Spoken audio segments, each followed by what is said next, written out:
Hello and welcome. Let's take a look at our top story. Global oil trade is shifting fast, with the United States turning up pressure on India over its purchases of Russian oil. Supply chains are being redrawn. Africa's largest oil producer, Nigeria, is moving up India's priority list as a key supplier.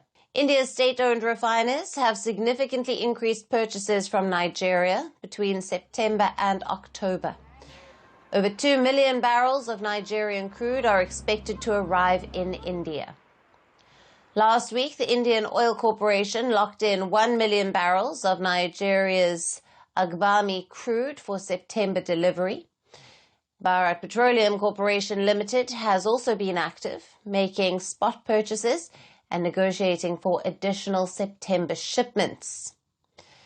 In recent years, India has been diversifying its sources, also bringing crude from Angola, the US, and West Asia.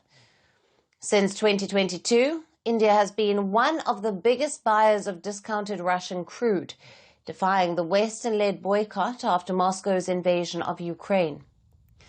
In the first half of this year, Russia supplied around 35% of India's total oil imports, making it the country's largest supplier.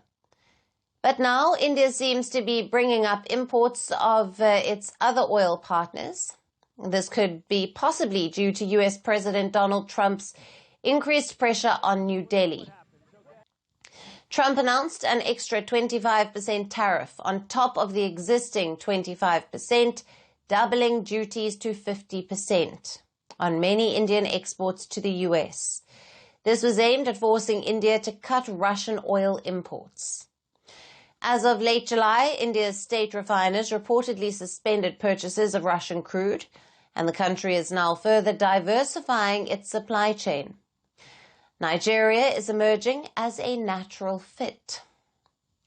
Nigeria's low-sulfur crude is well suited for India's refineries, and supply flows are considered reliable. India is already a major buyer of Nigerian crude.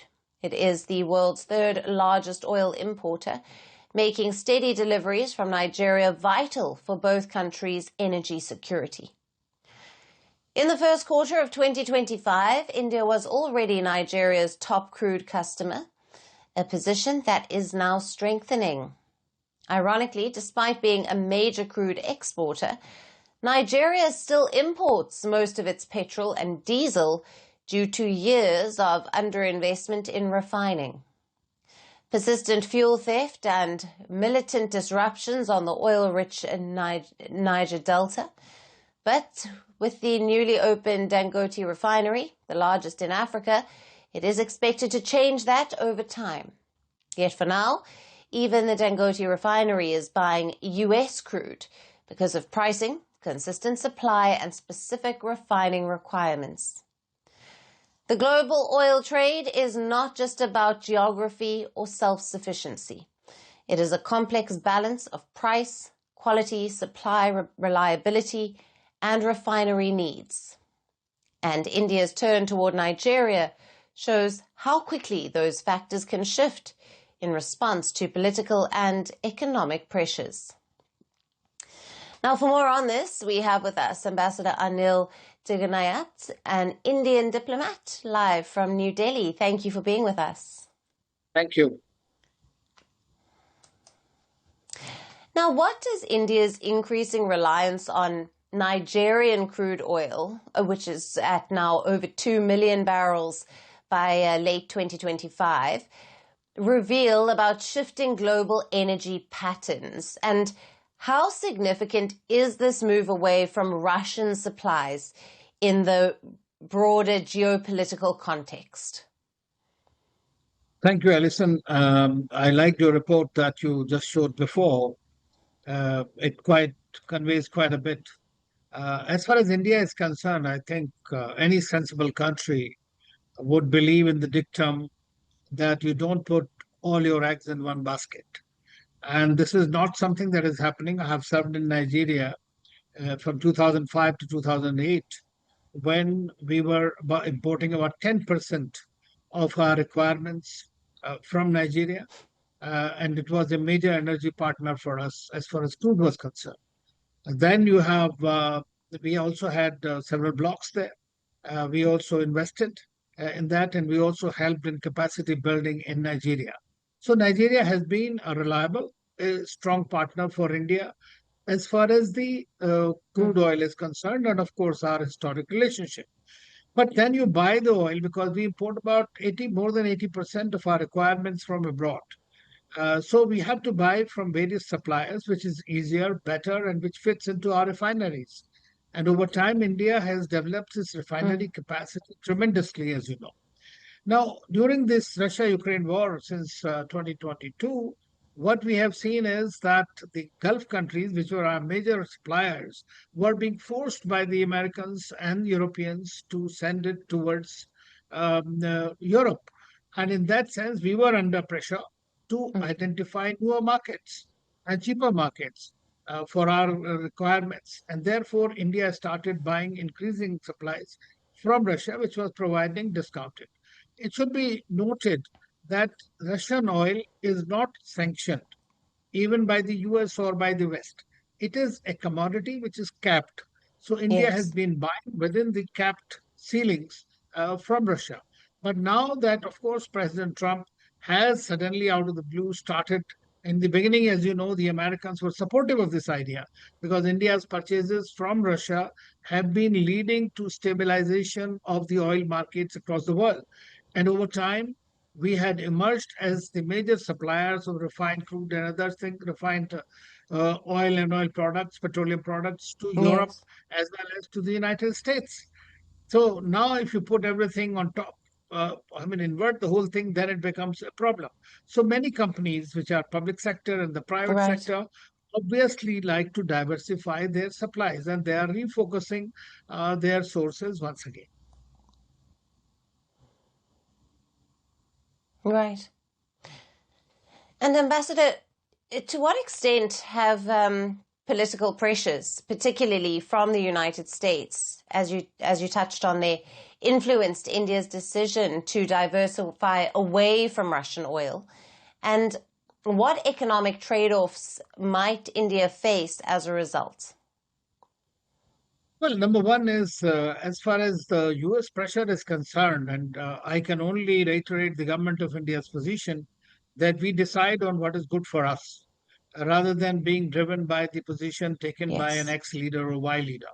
So that is very clear. This is not something that is happening. As you know, that even with many countries, the companies go around the market, go around the world, and look for the best supplies, which are more secured and which are more cheaper and suits their refineries.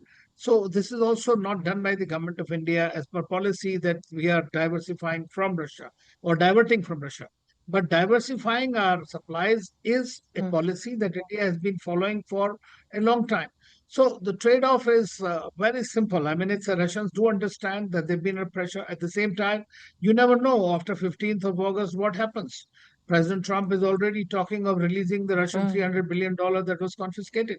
So things are in a very fast-paced manner moving as far as US and its other decisions are concerned.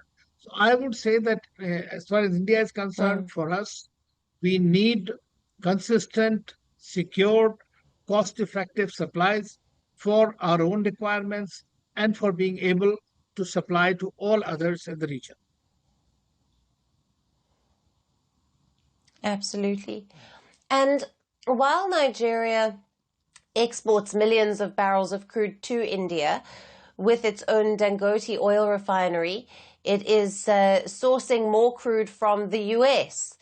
Now, what does this tell us about Nigeria's domestic energy dynamics? And could this affect long-term sustainability of India-Nigeria oil trade relations? Well, as you know, the Nigeria unfortunately has been a very rich country as far as the oil resources are concerned, but made poor by the various policies that have been followed.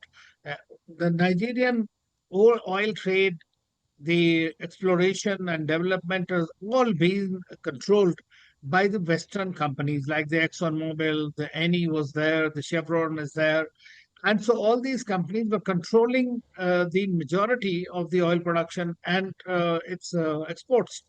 And therefore, there was not being processed. So irony Mm. was that Nigeria was producing and exporting and then importing the refined products for its own use. That's the reason its energy sector also could not prosper.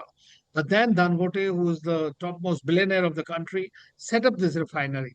Now, what I learned is that this refinery gets about 650,000 barrels of oil from USA.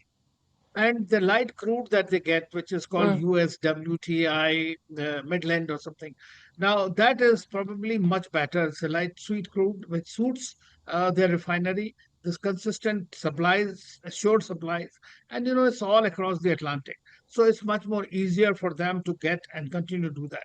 Of course, internally there are a lot of problems because many of Sure. their wells have dried up. Now more and more local producers, local companies are getting involved, diversifying. The government is developing policies which are also creating some of the uncertainties. As far as foreign buyers are concerned, like India and others, we have these G2G kind of arrangements with the long-term contracts, there are spot purchases, there are all kinds of things, and therefore Mm. that gets committed to supplies. And Nigeria wants to remain as a major player. Thirdly, we all know that the whole world is trying to go towards either gas or Nigeria also has gas, but is not very much captured in that sense. So they are thinking of this Nigeria Morocco gas pipeline Right. or like the Dangote refinery. So there are a lot of things that are happening in the country at the same time, both at the policy level, Mm. infrastructure level, capacity building, investments, and diversifying more towards their own people. I mean, Nigerian ownership is increasing. So during this Yes. transition, sometimes there are problems, but a refinery needs to have consistent supplies and must be able to assure that. And America today is the largest producer and Right. supplier of oil and gas in the world. Right. Ambassador, thank you very much for being with us Thank you. on First Post Africa and for your valued insights there. Thank you.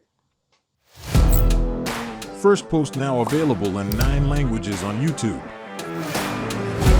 English, Stands at $36 trillion. French, Le FMI, comme German, Geschäftsführenden Direktor, Hindi, $30 trillion ka-charge mo. Indonesian, Pemerintah tanpa pemeriksaan. Italian, Skali radikali. Japanese, 4 兆ドル以上も Portuguese, por causa do próprio balanço patrimonial. Spanish. Beautiful bill. Go to Settings, click on Audio Track and select a language of your choice. Be the first to know what's happening around you in your first language. Firstpost.